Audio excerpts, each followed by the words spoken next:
You've tuned into The Mountain Gardener with your host, Ken Lane. Gardening, it can be challenging, but with these simple insider tips, you'll reap huge rewards. Now, let's tune into today's Mountain Gardener with Ken and Lisa. And welcome to this week's edition of The Mountain Gardener. Your host, Ken Lane, here every week talking about the landscapes of northern Arizona. We are, what, autumn, I think, is next week. Is that right? Or gosh, is it already there? We're right here. It feels like there's a crispness in the air. And so I was watching the eclipse earlier, and it was just nippy outside. It was kind of just feels like autumn. Now, the mountains of Arizona won't stay this way. It's going to go back to summer. We're famous. I mean, renowned for our Indian summers. And so it gets cool and then it goes right back to warm. So it'll be 70 this week and 88 next week. So this is we'll do this throughout kind of till the end of the year, which is kind of beautiful. That's why we live in such a mild 4-season climate. Your plants are going crazy right now. And so my hydrangeas are just glorious. Oh my goodness. The heat, they kind of struggle. They went, I'll bloom a little bit for you, but not too much. I'm not going to put that much energy into it. But now I think it's put on 20 blossoms. I mean, just right now, these are perennial hydrangeas. There are some that bloom exceptionally well here in the mountains of Arizona, and they just need some shaded areas. That's the secret with hydrangeas. Other parts of the country, full sun. Here, they struggle with that dry, bright sun. Is just too much. Put them in a little bit of shade. So mine's on the northeast side. It loves growing there and blooms like crazy. A beautiful, just blue hydrangea. I just had some hydrangeas come in, some beautiful fall hydrangeas. White pinnacles coming up. These beautiful white flowers. It will just bloom for the next 2 months. They're glorious. Nothing's like a hydrangea out in the garden. I guess roses, but roses look best in the summer and the spring. So it just there's a season for everything. My vines are going nuts. I cannot keep them in check. Akebias, honeysuckles. I mean, as long as they're tidy and they keep in check, that's fine. But when they start to take over and grow into other plants, going, okay, guy, come on. You got to know, you got to have some boundaries, man, some boundaries. And so I've been cutting back on things, and it is perfectly fine. It is encouraged to cut back on plants. Don't let them, they like a haircut. They feel better about themselves. They feel more beautiful, more shapely when you give them a good haircut. And so plants are kind of like people. They just feel better when you kind of keep them, tidy, clean, neat haircut. And so I've been cutting those vines back. I've been replacing quite a few things.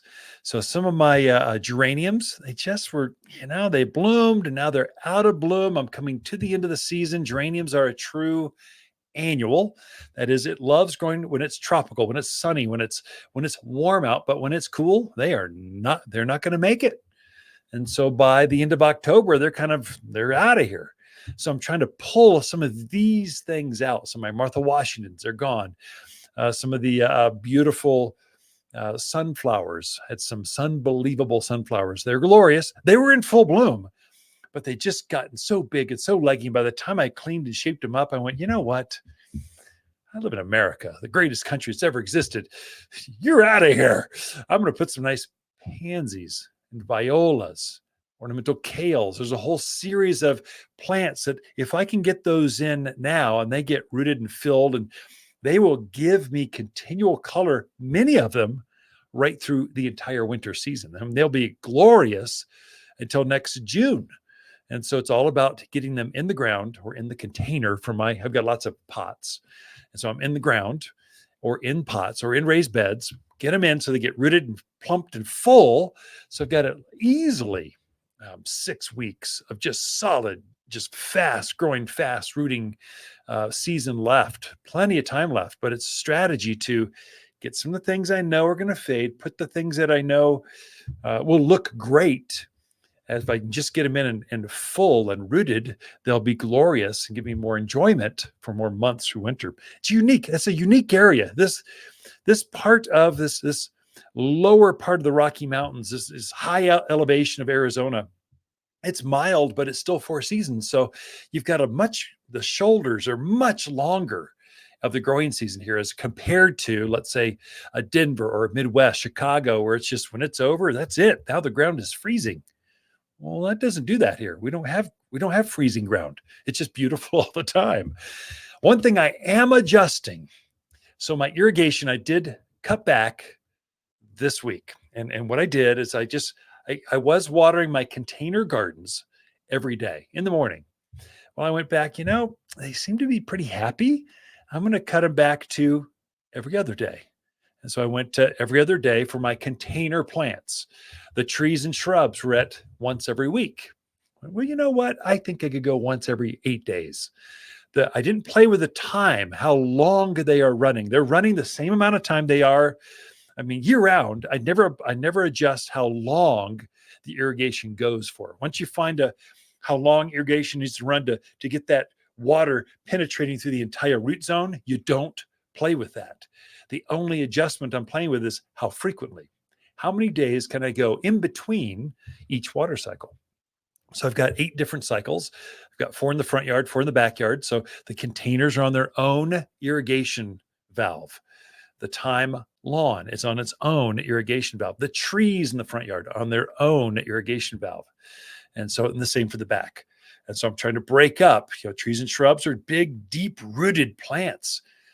Once you water them really well, they can go for days and days and days before they need additional water, no matter how hot it gets. Flowers, they're typically shorter. A tree can have a 3-foot depth root structure.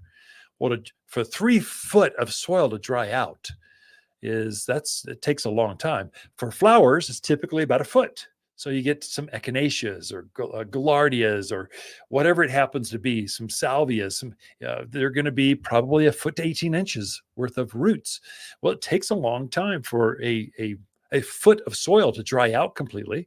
And so there I was watering those about every 5 days. Now I'm at every 6. I just added a day in between the cycles, and I'll monitor.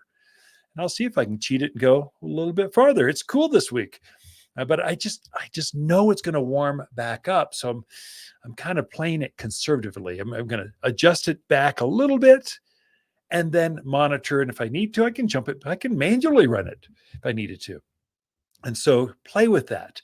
Now, some of you are going, oh, well, Ken just gave me permission to cut off all my irrigation. It's cool now.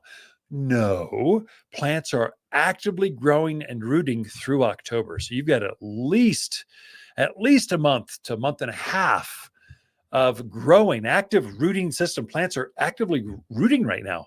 So yes, the fall is coming or autumn is coming.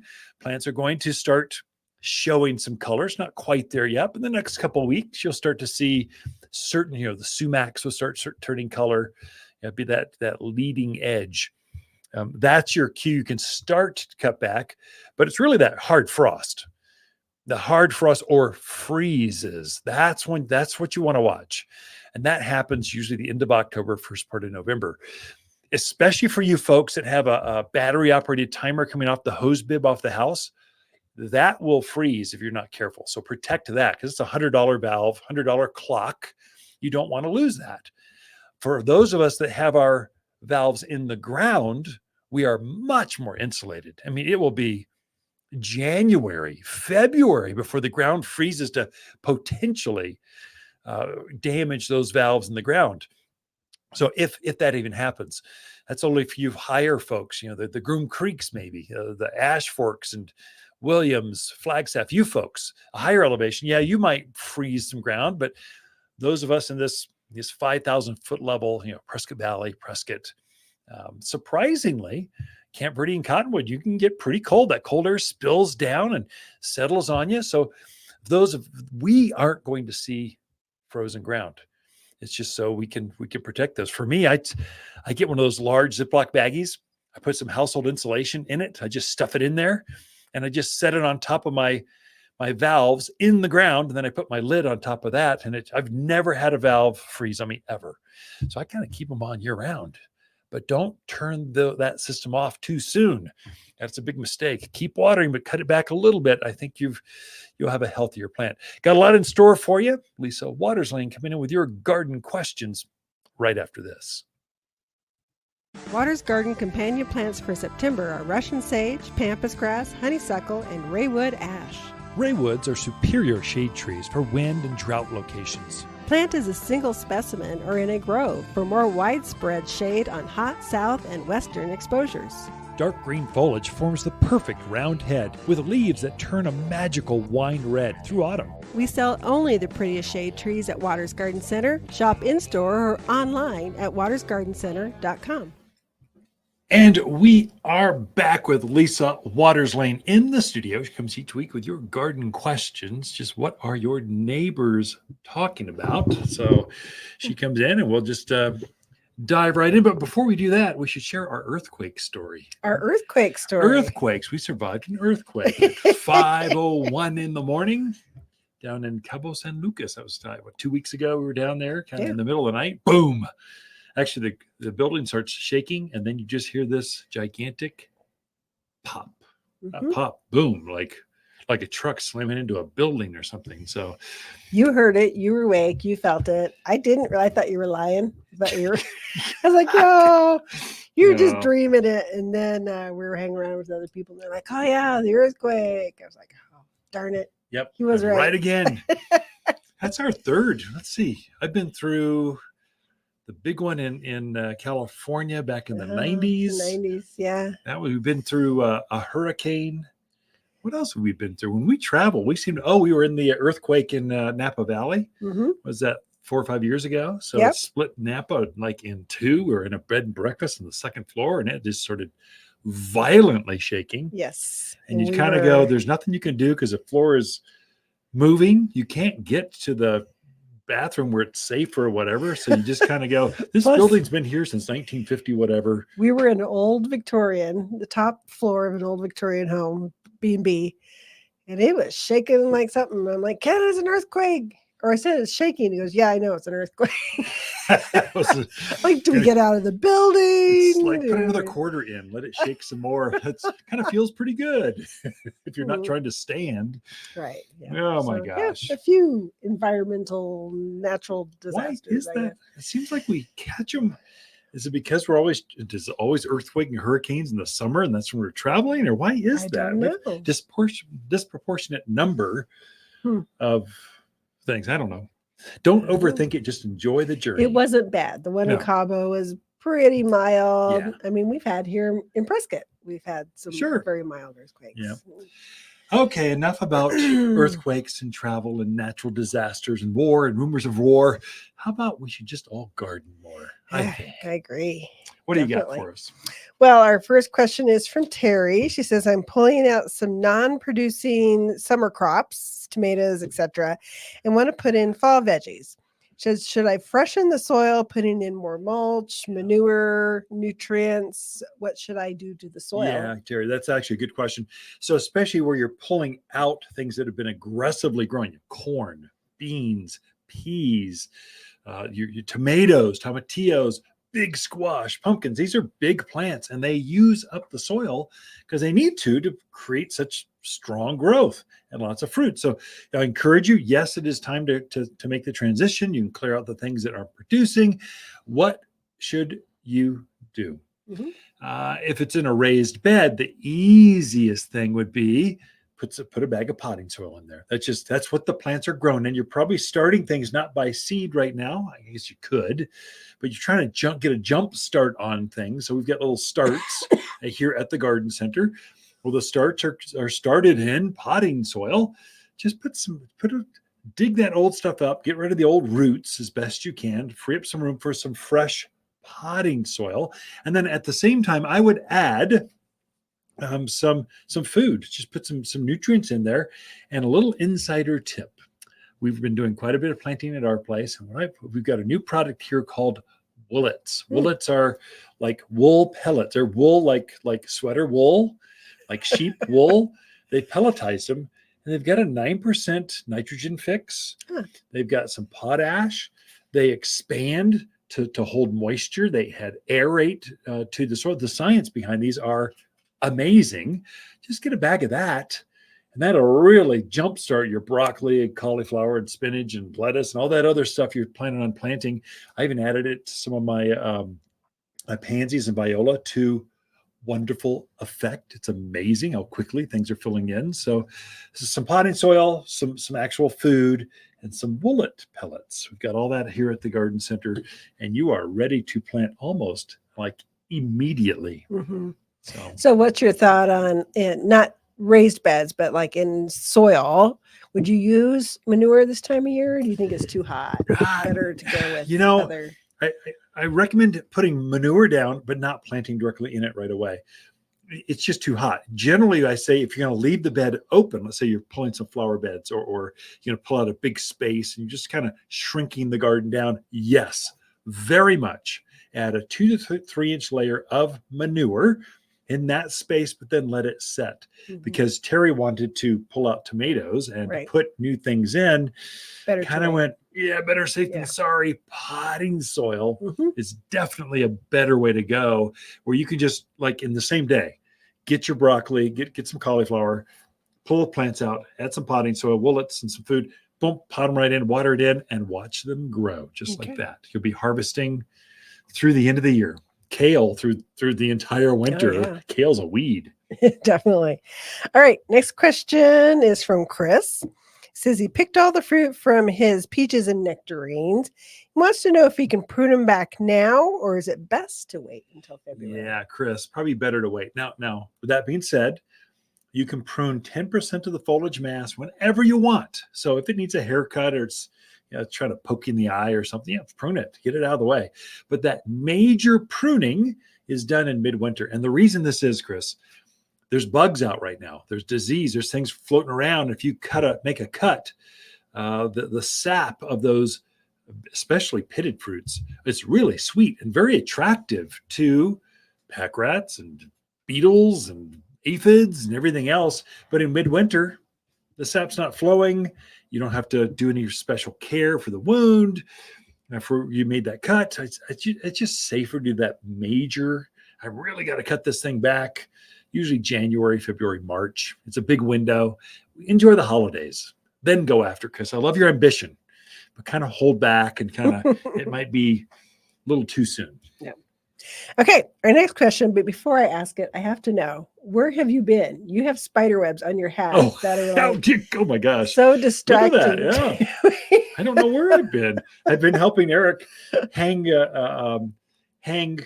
lights up for the grapes for good parties. We're getting ready for this big fundraiser on the 20th. We've been in boxes and pulling things out, hanging up, because it's an after-hour party and it gets a little dark. So we're trying to go, how do we make this safer for 400 guests here at the garden center? All I kept seeing is this spider web on your hat. Okay, so minor distraction there. We'll move on. Our next question is from Tom. He has a small pinyon pine about 2 foot tall growing next to an established spruce tree.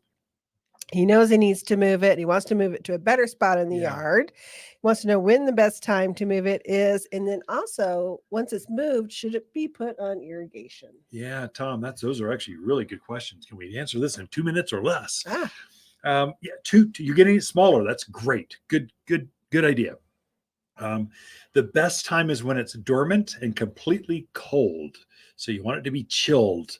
And so January, February, probably your best time. If you did it now, the risk is much greater, like 3 to 5 times, 10 times greater. I don't know what kind. It's more dangerous.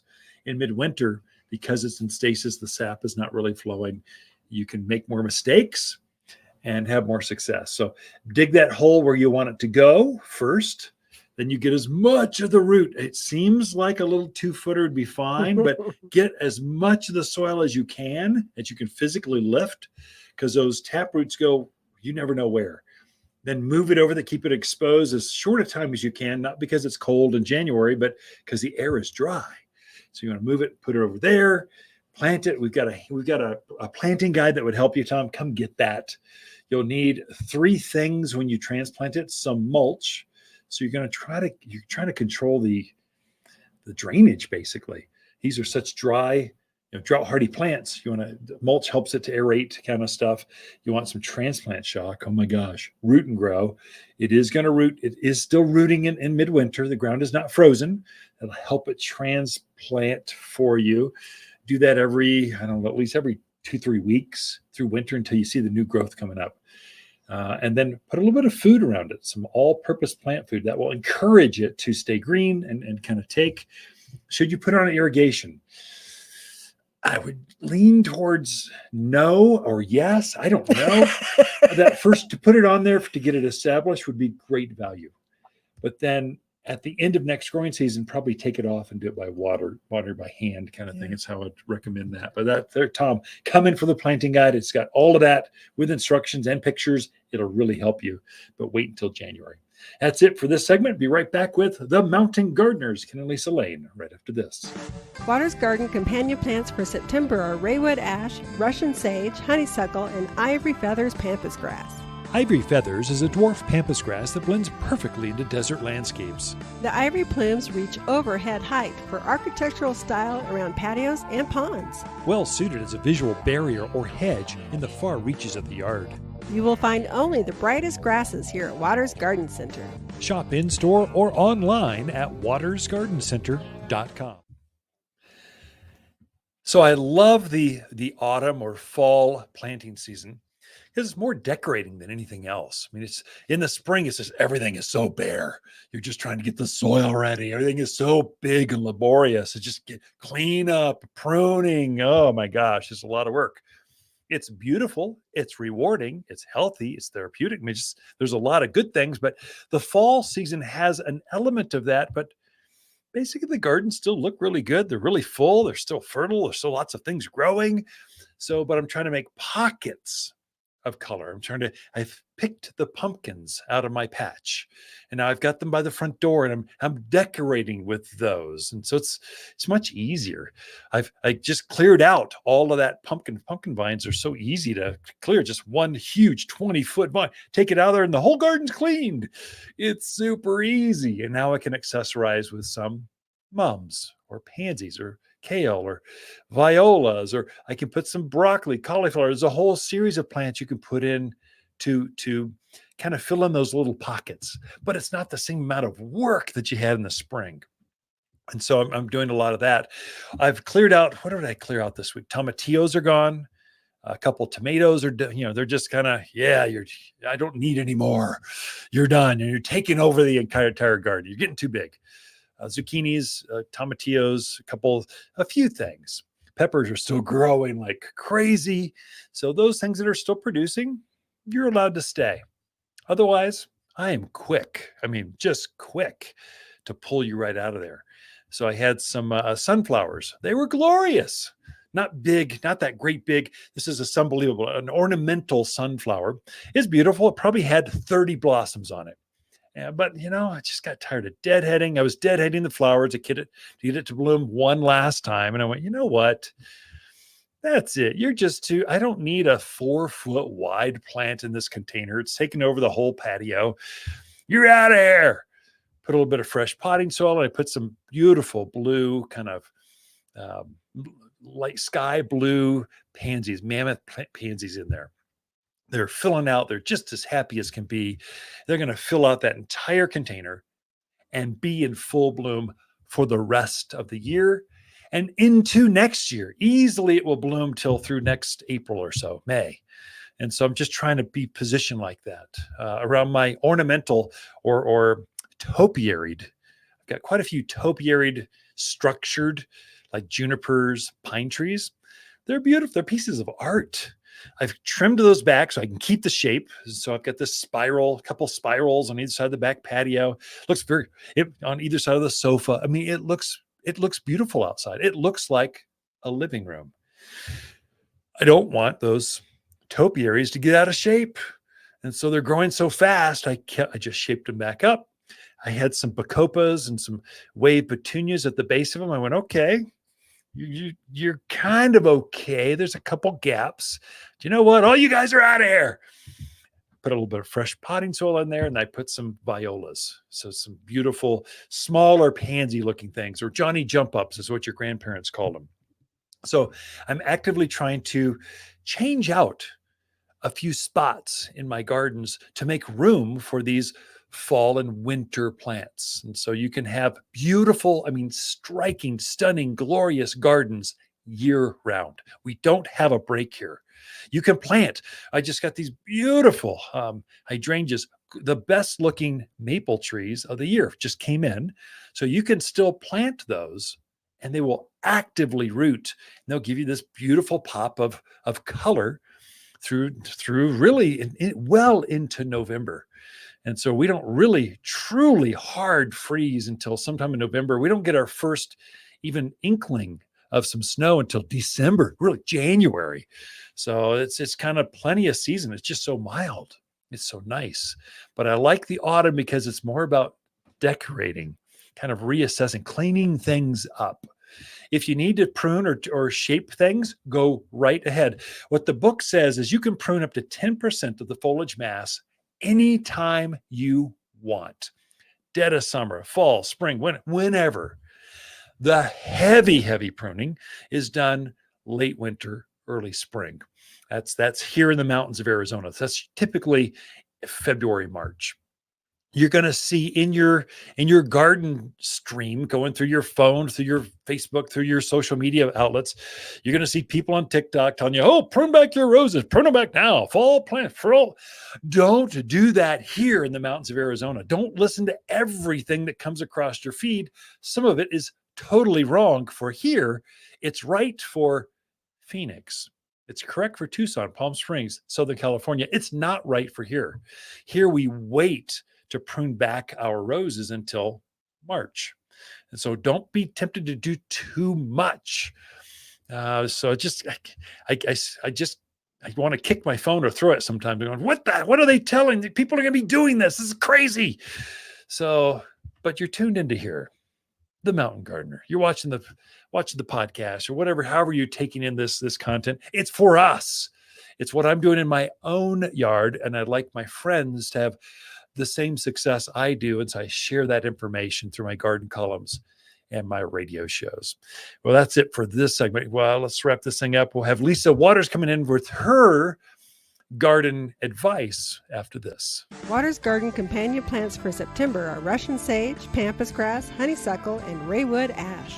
Raywoods are superior shade trees for wind and drought locations. Plant as a single specimen or in a grove for more widespread shade on hot south and western exposures. Dark green foliage forms the perfect round head with leaves that turn a magical wine red through autumn. We sell only the prettiest shade trees at Watters Garden Center. Shop in-store or online at wattersgardencenter.com. And we are back in the studio with Lisa Watters Lain. She comes each week, and this whole segment is nothing but her straight 10 minutes, just nonstop, without my interruptions ever once. Mm-hmm. I think people know better. If they've been tuned in at all, I like a microphone and I like to hear my voice. Mm-hmm. Not really. Actually, I do. It's a sickness. My mother gave me a Mr. Microphone as a kid, and I've always kind of liked it ever since. So. Well, they say the first thing you need to do before changing something is admit that you need to change. Yeah, there we go. I can change if I have to. That was a great show. That was the Red Green Show. Yeah. I don't know if anyone remembers that. That was a good show. Canadian comedy shows. I wonder if it's still out there. I'll have to look for that. Everything's on the internet. What are you talking about? That it's just true. Which service? You got to subscribe to 20 services. Thank you. Cable TV was cheaper back in the day than now. If you need HBO and Disney and like Netflix and Amazon and oh my gosh, Peacock. And we thought we were getting away from that, but we weren't. We cut the cable 20 years ago. Oh, at least, so when the kids were growing up, we just said satellite. The commercials are terrible. We're going to control the content through streaming. It has gotten way easier and way more choices. You can get the sports and the news now. But boy, to get it costs. It used to be free for 15 years. Yeah. Last 5 years, it's like crazy expensive. Like everything else. Anything else, Grandpa? No more. I remember when a candy bar used to be 5 cents, a quarter. I remember streaming used to be free. That's terrible. Well, it's fun to, yeah. Yep. Mock Anywho, ourselves. yes, Yeah. we'll move on to gardening There and we go. planting Can't go wrong with things that. because, yes, you can't go wrong with that.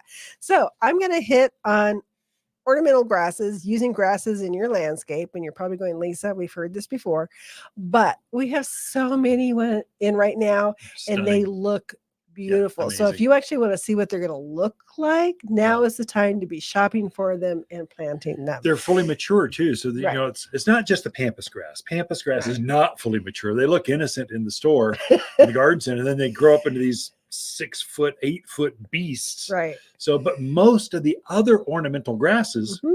what you see, that's their mature size Right. for most of them. So they're hip high and below, generally speaking. Yeah. So they're stunning grasses. Right. And it's just a perfect time to see them. And the reason I like to push grasses is because they are easy to grow. Yeah, they are. They are relatively maintenance free. Yeah. I mean, you're cutting them back in March, and that's it. about That's all it. you do. Fertilize them. That's Right. it. So super easy to grow, year-round interest in the yard. But even in the wintertime, Yeah. unless they get smothered by snow, and they're very wildlife friendly, great Yeah. for the birds to hide in, to get food from in the fall and winter. And then also just that movement and texture in the yard. We get so many things that are a round leaf or a pokey Yeah. thing or Yeah. it's nice to have some different texture out there, to watch it kind of blowing in the fall breezes. It's just, so there's a lot of super reasons why you would want some ornamental It's an grasses. elevation thing, partly. I think we're high elevation, prairies, valleys. Grasses just naturally grow. We've got so many wild native ones that Mhm. grow here. So miscanthus and bear grass, all these others. So Right. they adapt better here than they do other parts of the country, and they don't get that disease, middle die out, all this, some of the issues Mhm. that other parts of the country have, and we grow them so easily here. Right. Put them on a drip system, like you treat them like a tree or a shrub. Don't treat them fancy. Don't overwater them. Underwater them, and they'll bloom better for you. The thing I like about grasses is you can also grow them in containers. Yeah, And they absolutely. do quite nicely Yeah. in containers, actually. One of the ones that we actually have both of these growing in containers. So this one is the dwarf fountain grass. Yeah, very nice. So super cute little grass, nice and green. Its plumes are kind of a off-white, kind of creamy color. Very, Yeah. very pretty. Plump. We Yeah. have this growing in our backyard in a dark blue ceramic container. Yeah. And it is Yeah, gorgeous. it's stunning. It is so pretty. In the afternoon, the sun comes around that side of the house and it just like almost glows. Yeah. Because of all the little plume heads on it and stuff. So Those birds make nests out of them, I noticed. Mhm. So they'll pick them and kind of Yeah. like little sparrows and stuff around. Uh-huh. So yeah. So, and ours we've had it in the container, 3 years, 4 years I now? don't. So many years I've forgotten. And Yeah. it still grows. I kind of want it to die because I want a different grass in there. Yeah, I'm Right. getting bored with it. It's so pretty. But it is really pretty this time of year and just so easy to take care of. So we have that grass in a container, but we also have. So this is actually a sedge, but it looks enough like a grass. We'll throw it in with ornamental grasses. So this one is kind of they call it curly fox sedge, and it has kind of a tan to burgundy color to it. I grow this in containers. I especially love it in the fall because it just looks so pretty with the chrysanthemums and pansies and that kind of stuff around it.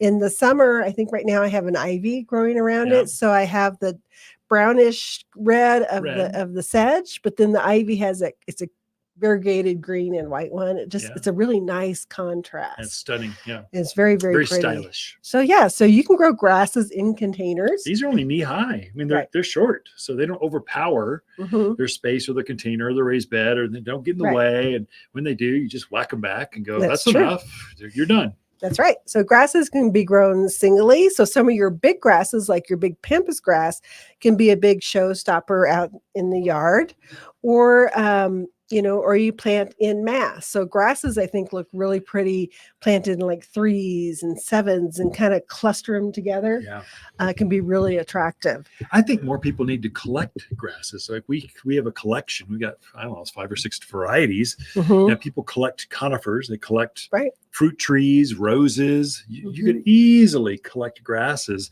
different styles, and stage them, and they just grow well together. They're always so striking. That's true.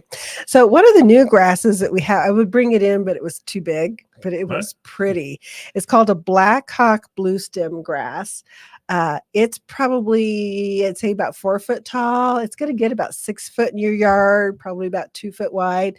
What I loved about it, it has a really dark red, almost burgundy and green stem that grows up. And then it has a plume on it that's almost maroon color. Yeah, nice. I think I have not seen that grass before here, but it is beautiful. And I could see it out in the yard where you got a lot of green. Or you just teasing people? No, it's here. It's gotcha. Here. I thought you're. I mean, I couldn't bring it into the radio show. Oh, it's too big to come in the studio. Yeah, I got it. I'm tracking. Sorry about that. Yep. But yeah, it's gorgeous. You got to come down and see it. It'd be really nice. Grass. That's pretty cool. It'd be really, really nice contrast. 6 foot tall. It'll be a good privacy screen or property line or down a driveway. It's big enough to kind of give it some oomph. Definitely. We also have another taller one that's called heavy metal switchgrass. That's a pretty one. That's another one that I like because it's not just green. It actually has color in the stem. It's kind of got a little bit of a red to it. Blue, red, green. It's got switchgrass. Yeah. It's switching all kinds of colors. It's a switchgrass. It has a very delicate plume to it. So it doesn't have like a pampas grass plume. It's very delicate, very airy, very little wind out there, and just kind of sways. Yeah. Really, really pretty. It gets about 4 to 5 foot tall, wide. Another just beautiful one. If you follow us on Instagram and Facebook at all, and YouTube, is that right? So one of those. Anyway, I took a video of a beautiful display of switchgrass, and it just aired. And so it's me just showing what it looks like in the landscape. A fully mature. It's about just above hip high. Yeah. A good video camera. Just such a pretty display. I went, I've got to capture this. Right. Let people know. Yeah, that's perfect. The plume-tastic is a maiden grass. Plume-tastic. I think it's plum-tastic, but I call it plume-tastic. Plum sounds better. I think plum because it has like a purpley pink plume to it when it's blooming, and it one's a little bit shorter. So if you don't need something tall, like a 3 foot. Lisa, we are out of time. I apologize. I never have enough time. Yeah, the list keeps going on. But Ken and Lisa Lain, the ornamental grasses you can put in your backyard here at Watters Garden Center. Watters Garden companion plants for September are pampas grass, honeysuckle, raywood ash, and lacy blue Russian sage. Lacy blue Russian sage is a Watters preferred perennial for its compact form that doesn't flop over in the landscape like others. The spiky blue flowers bloom summer through fall with aromatic foliage detestable to all animals. Simply stunning at the edge of dry stream beds mixed with wildflowers. Shop in-store or online at wattersgardencenter.com. So home appeal, home values, how do you keep that curb appeal at its maximum for your neighborhood, for your ranch house, for your whatever that is, so wherever you happen to live? And there are some standards, and they've done some serious studies. This is where realtors really do have some good tools.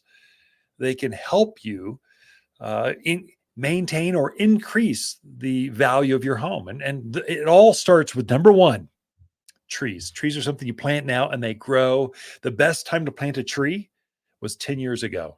The next best time is today. So getting them in so they have time to grow.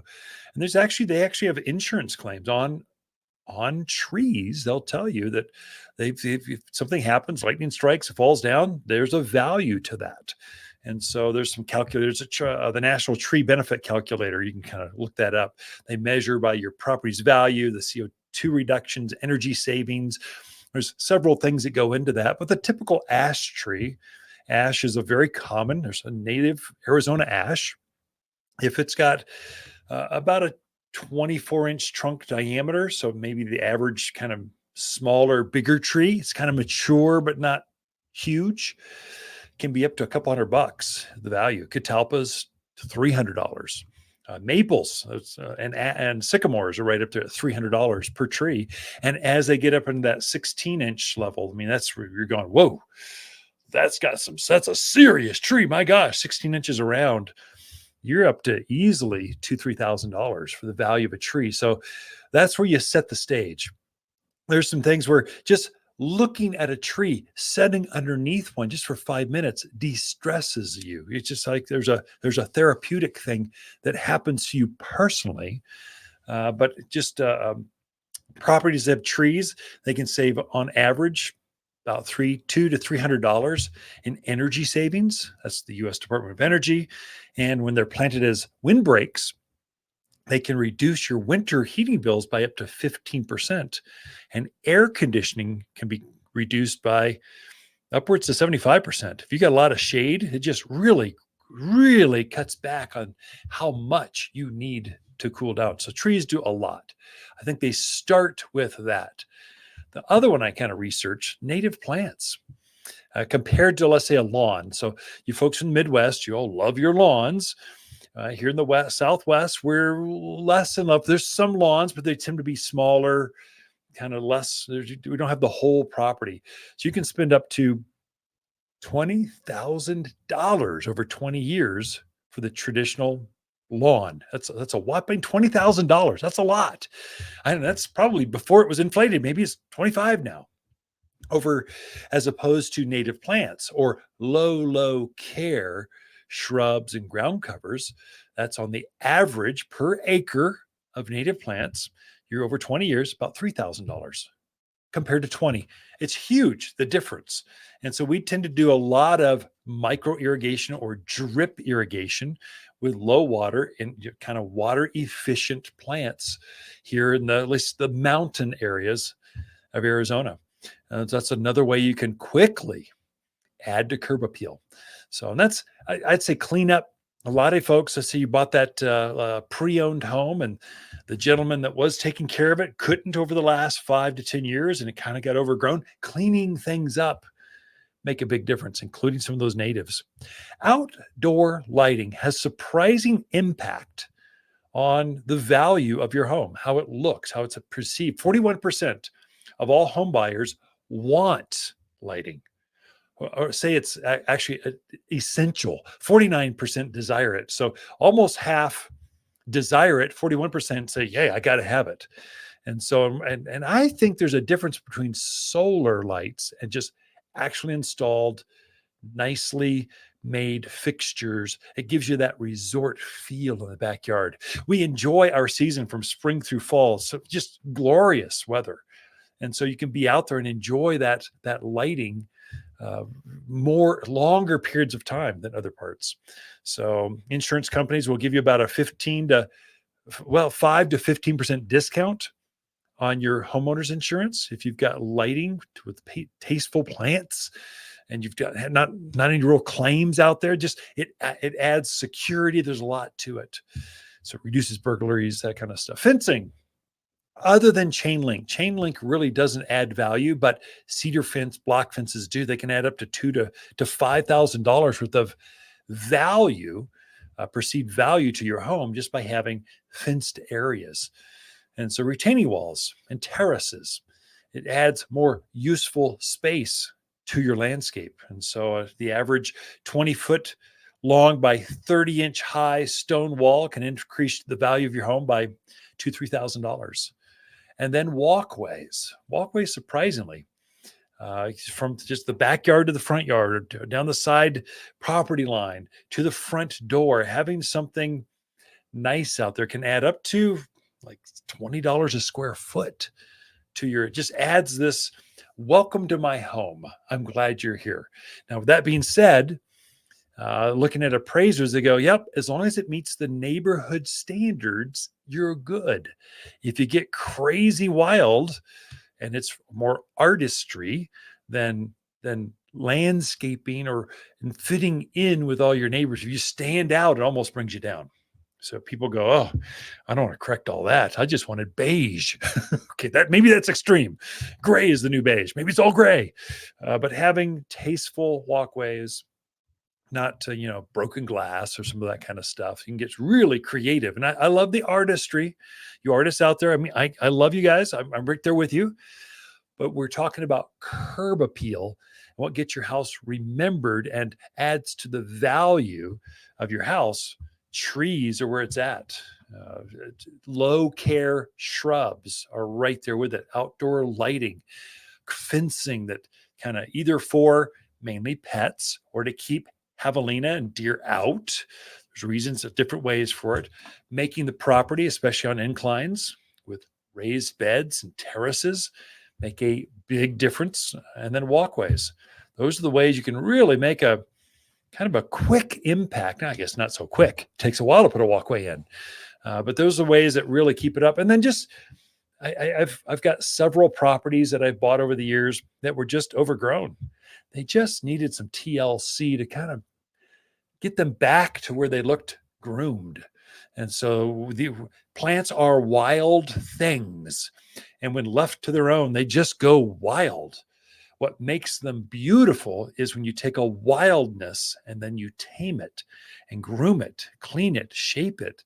And now you get to go out and enjoy this shapely, decorative vista overlooking a mountain view with the sunset. All of a sudden, it totally changes the feeling of that. It becomes your home, or it can be a wild jungle. Wild jungles kind of bring you down. I would say right now, plants are growing wild. They are growing like crazy. Don't be afraid to cut on things right now. I would say, too, as you start to trim or clean things up, I'll be preaching this over the next probably 5 to 6 weeks. You need to fertilize. The most important fertilizing of the year is right now. So we're fall this week. So sometime during the fall or autumn season, you really do need to refertilize everything. I was looking at my yard. I'm a good fertilizer. I'm consistent. And even some of my plants this week, I was walking through, cleaning things up, accessorizing with a few flowering kind of things, just decorating, picking pumpkins, accessorizing the front doors. And I went, wow, that plant's been growing so fast. It looks like it's starving a little bit, like it's hungry. The leaves are going a little yellow, yet I know it's not fall color. I know it's from, it just ran out of food. And so now it looks a little chlorotic, a little yellow, a little off, like it's anemic. It was anemic. And so I need to fertilize those plants. I know. So, and some of your plants are like that. They're like test victims. They whine and complain and show off sooner than the other folks. And so the pine trees, the junipers, the cypress, they're going to be the last ones to tell you they're hungry. The first ones are going to be those quick blooming, lilacs and forsythia, the spring blooming, the summer blooming. The crepe myrtle just stop, and now all of a sudden they're glorious green with some purple hues, and now they're kind of some yellowing. They're not supposed to turn color for another month. That's lack of food. Make sure you fertilize everything in the yard in the next few weeks with 744. All-purpose plant food. Be right back. Watters garden companion plants for September are raywood ash, Russian sage, pampas grass, and gold flame honeysuckle. Gold flame honeysuckle is the perfect vine to cover a trellis, arbor, or a fence. Also works well when pruned to form a dense shrub. Purple to deep pink flowers open to sweetly fragrant golden yellow flowers throughout summer and fall. Deer and javelina proof and oh so easy to grow. Shop the most fragrant vines in-store or online at wattersgardencenter.com. We have some very good, popular garden classes over the next few weeks. We have garden classes every Saturday at 9:30 here at Watters Garden Center, and they're free to the public, to the garden public. If you're into gardening, you just want to get started or have an interesting topic, it's privacy plants for secret gardens, it's stunning container gardens, it's fall list for a healthy yard, best autumn colored trees, succulent gardens. It just goes on and on. You can take a look at all of those at wattersgardencenter.com. There's a classes button right on the very front. You cannot miss it. If you're looking, you'll stumble into it. But I've got this week, privacy plants for secret gardens. What are the plants you can use to screen, have kind of estate-like fencing that just blocks things off and makes it feel more secluded. My wife, Lisa, is going to teach stunning container gardens. And so if you want to learn how to do fall containers, come to that class. Then we get into October, the fall list for healthy. What are things you need to do this autumn to have a really healthy yard that just goes through winter and comes out glorious next spring, and then fall colored trees. We're going into this autumn season. It's kind of exciting.